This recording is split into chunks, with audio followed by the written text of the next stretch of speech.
হ্যাঁ, বিসমিল্লাহির রহমানির রহিম।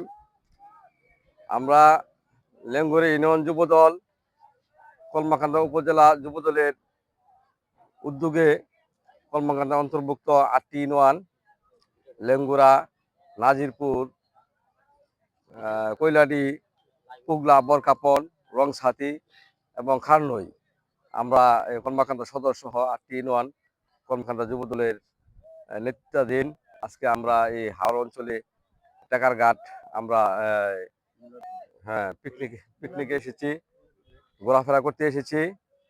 আমরা এই আনন্দময় সময়ে আমরা সকলে আনন্দিত। দেশবাসীর সকলের কাছে আমরা দোয়া চাই। আমরা ইনশাল্লাহ আগামীতেও আমরা এই কলমাকান্দা উপজেলা অন্তর্ভুক্ত আমরা প্রত্যেকটা আমরা এই হাওড় এলাকা